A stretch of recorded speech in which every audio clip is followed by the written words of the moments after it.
So in traditional medicine, I very quickly went over this, and someone suggested you might appreciate it more in more detail. So in the traditional medicine that really became the foundation, like I say, even for European medicine and American medicine, were the understanding of these humors.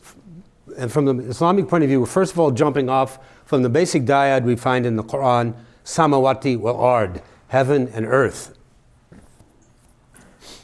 So, and again, like re-emphasizing this concept that to look at things and to think of the scientific or the makeup of the creation elementally means that we do it in a very connected way. When we think of things in terms of samawati wa ard, samawati is like, I remember my son, and I remember this myself when I was a child, lying on my back and looking up at the sky. And many of you remember, can have experienced this, where you look up at the sky and you imagine, wow, does it just go forever? You know that? Do you remember that, doing that? Anybody? No? I'm sure everyone's done that, pretty much. You look back and you think, well, wait, what is that? It's this endless, uncontained, okay? And that also becomes, when I use this medicine foundational principles to inform my trauma work, this is something to consider.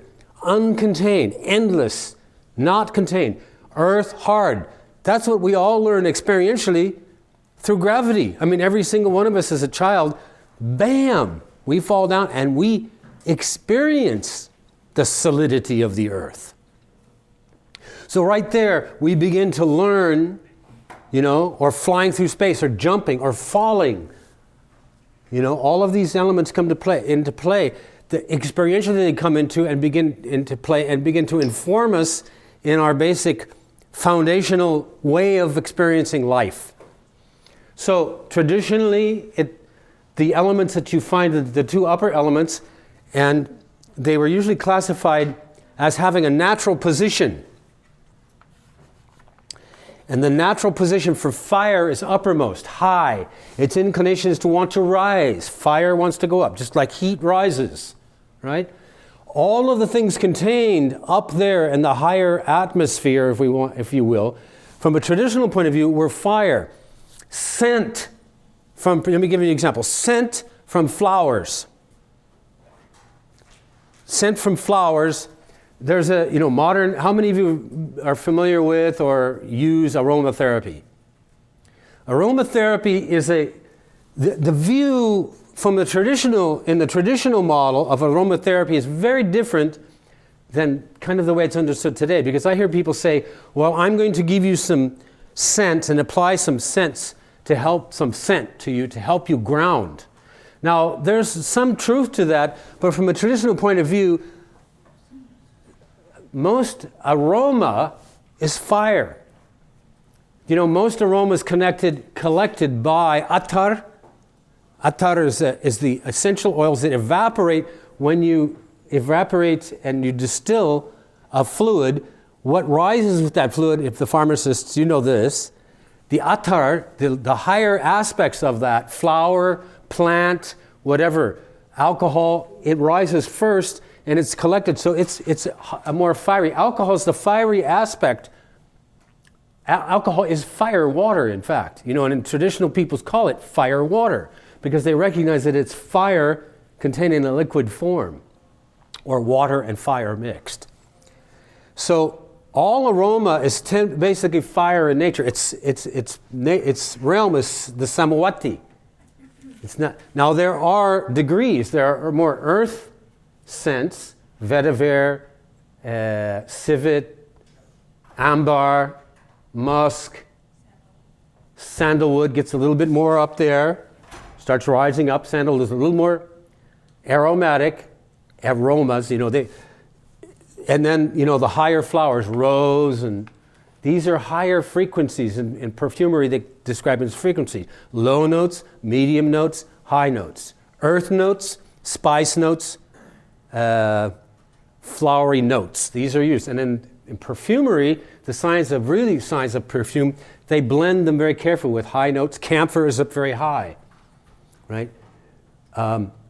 They blend them very carefully to get a really well-matched spectrum of earth, earth, air, fire, and water, but nevertheless in the realm of samawati. Because traditionally they say that the place for fire is up, so it always wants to rise up. So when you have a heat, it rises up, and the concept is it goes to the realm of fire, which is up in the higher celestial spheres. And then even with scent, in the traditional point of view, they say that the flower, when the springtime comes, the scent doesn't come into the flower until by its jadaba, its attraction, right? It becomes alive to a certain point, and it calls down the scent from the heaven, pulls it down into its embrace, holds it, gives it out, and you smell it until it dries up and it rises back up again. This is a very beautiful way of looking at it. So fire is one of those elements, and it wants to rise. In our body, the fire is an important element in the whole combustion and the activity of the body. The lack of fire means there's less combustion, less assimilation, and less processing of all the, like I said at the beginning, the heat from our digestive activity should actually cook our flesh by the intensity of what goes on. But it doesn't because of the effectiveness of our cooling system. You know that we can manage that. So fire is up there. Fire is hot and dry. Things that are fiery are hot. There's an activity. Anger and activity. Animation, emotionally, is fire. People say passion. Passion is somewhere between these two. Right?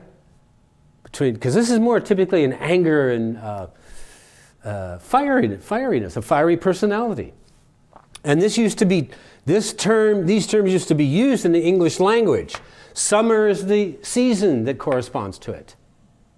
Maturity, I didn't put this in here, maturity in terms of the growth of a person's life. And the element, the humor, is called safra or bile. So in terms of the emotional type, people used to describe a choleric individual. I don't know, anybody familiar with that term? It's hardly used, it's becoming archaic. But it's still in English, you find it in an English dictionary. Choleric is a fiery, easy to anger, quick to response, quick to reaction kind of person. So in the traditional view, the person who had an excess of that humor, of that fluid, would incline towards that quality in their constitutional, in their mizaj. Mizaj is the term used to describe the temperament, whether a person is hot, cold, wet, or dry, or what kind of balance is there. And it was generally understood that you can change a person's mizaj by changing the balance of their fluids. Okay? Also, a person who is choleric by nature, that nature will also tend to reproduce and create that from the foods and the activities, et cetera, so that they take in. And then there's this self-sustaining kind of quality to this.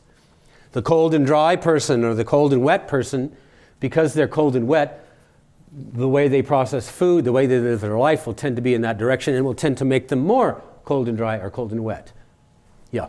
Well, why wouldn't the body do things to balance that? So why wouldn't the body, if you're cold, want warming foods? It will up to a point, but people get out of balance. And generally, to answer this brother's question, generally diseases and imbalances or illnesses were considered out of balance, these elements in out of balance for whatever reason.